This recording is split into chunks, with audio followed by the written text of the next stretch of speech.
run the other one the other way to tie on that side. Then, when you pull it all together, it becomes the pouch.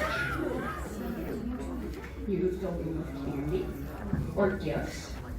I've used them for Girl Scouts, I've used them for other things. But that becomes the pouch. I made these with strawberry, and I filled them with strawberry candies. The bees I filled with a bit of honey. So you can make them any color and then coordinate your candy inside.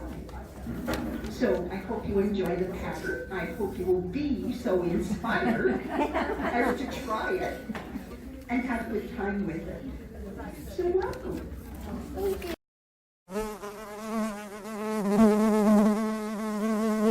At first when you put it on there to make sure it's going to cover that square or that shape, and you have your 1/4 inch all the way around, because it's just like any other quilt, you need to have your 1/4 inch.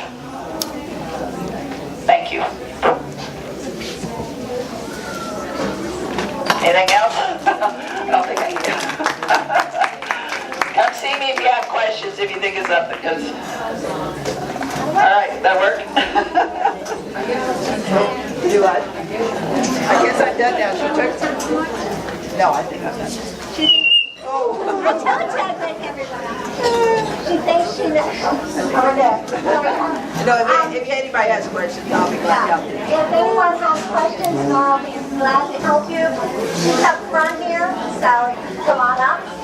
This is the last mini lesson for this evening. We start again tomorrow morning at 10 o'clock. Tomorrow morning. Holly, are you tonight? All right, sorry, it's not the last one. Holly's coming over.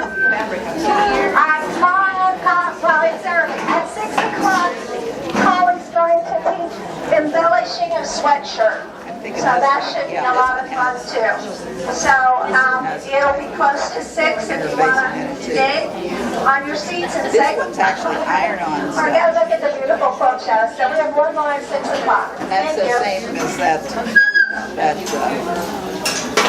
iron-on. And again, it depends on the company that's making the pattern or whatever. They do different techniques. This one actually had like a foundation paper, and each little section was paper pieced. So you can't do this. Turn this one off. I wake people up with this. Paper, and number 1 is going to be your first piece of fabric. I like to do it, and I don't know whether any of the books tell you to do it this way, but I like to take the very first thing and sew it across there to just hold it in place. That makes it easier for me.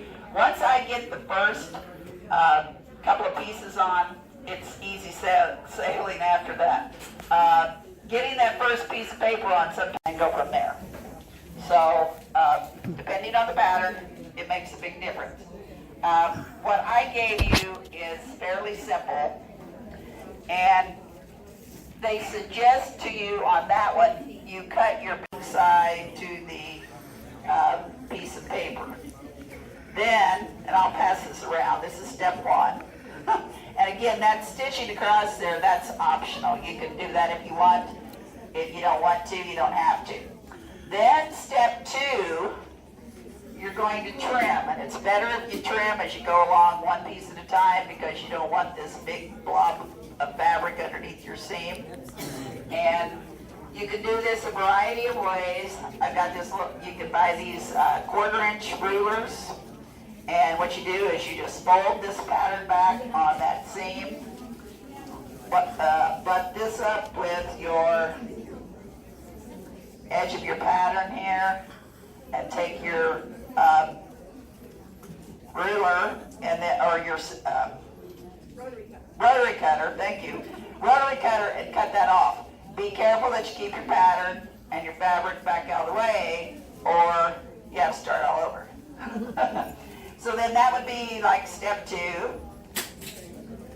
Step 3 then is you take your second piece of fabric. This time you're going to line up your edge of your fabric where you cut it off before. Sew on that line again. You want 1/4 of an inch.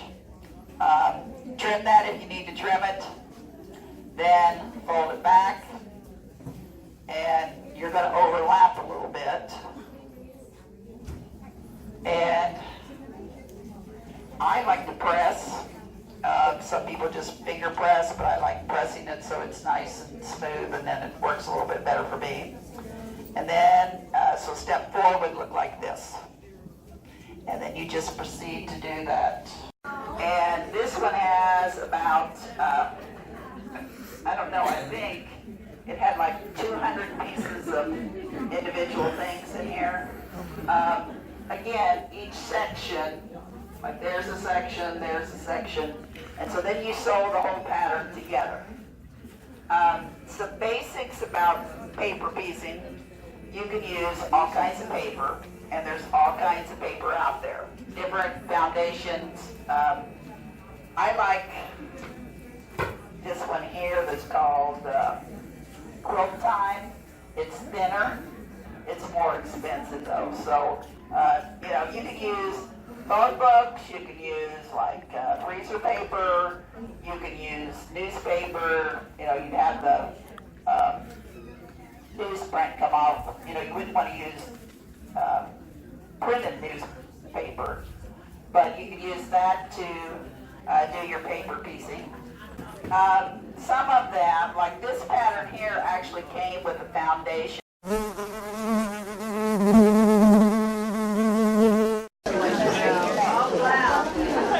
Okay. All right. I had a pattern, but I loaned it out to someone, and I don't know where. It may be in Florida or here, loaned out. So I racked my brain trying to think of how I made the sweatshirt. I had gathered material that was pertaining to sewing, and then I took a sweatshirt and cut it apart, and I wanted to keep the logo in the front, so I left that in the back of the sweatshirt. So when you wear it, you've still got your logo in the back, but you've got your sweatshirt back around. And it just takes strips of material, and you cut it in 2.5-inch strips and 3-inch strips, and then put them back together, stitch them all, and then turn them and cut the opposite direction. Then you're going to just lay them on there. You cut your sweatshirt all apart first. I'm a terrible teacher. You take your sweatshirt, take the binding off, top and neck, and the cuff around the bottom. And then if you're going to use the front, for the front, you just cut it right straight up the middle. Take all your pieces apart, your sleeves apart, and lay them flat. Then when you sew your strips together, you can just lay them on there, one on top of the other, and they don't match. So it's really quick to just sew them. You're just sewing a seam and then pressing it open, putting your next strip next to it, and building your pieces. Then when you get all that completed, then you put the sweatshirt back together. And I bound the seams because everyone wanted to see the inside of it. And I said, okay, we'll do something different. So I bound the seams and matched it with the binding around the outside. So this one I also stuck a pocket in, just because it's nice to have a tissue with you. So, and my husband's into cars, so this is my car sweatshirt. But I don't like the V-neck because I get too cold in the chest at night. So that's why I made it higher.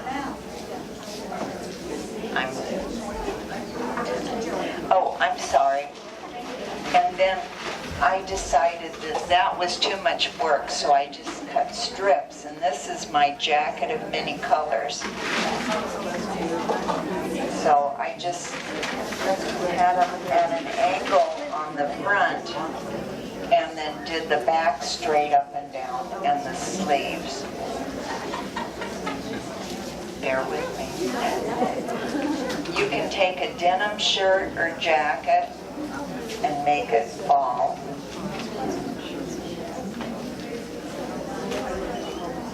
One more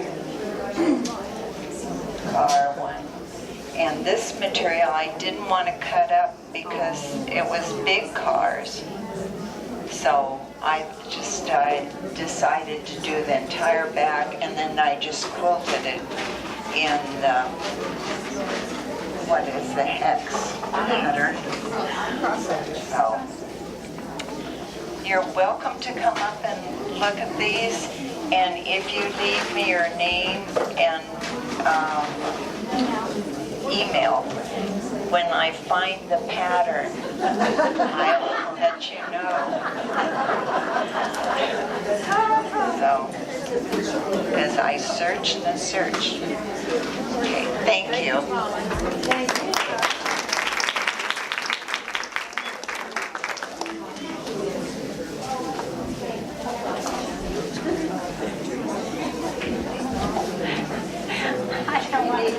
I need 3 hands to do this. If you have any questions, Polly will be up here for a little while, and if you'll come on up, she'll be more than happy to, and please come up and look at them. She'll be more than happy to share with you again how she puts them together. As she said, we have a little sign-up sheet. Once she gets the pattern and she's confident it's there, we will scan it and we're permitted to email it out. So if you want to put that you really need to print or something that's easy, but I will email it out to you. We'll scan it and email. And so we just wanted to let you know that. This is the last mini lesson for this evening. We do start again tomorrow morning. We will have more mini lessons throughout the day. And I set the sheet down. Here it is. Tomorrow morning at 10 a.m. Cora Beasley is going to speak on applique. At 11, Becky Horton's going to talk about, over here in the patriotic area, you will see this pattern called tube stripping. She's going to talk on tube stripping. Annie's going to talk about Annie Lesser is going to talk about 3-pocket bag, and then Carol and Dixie are going to share about another form of paper piecing. So if you want to come back and your pass that you use today, you get in free tomorrow. So it's a week.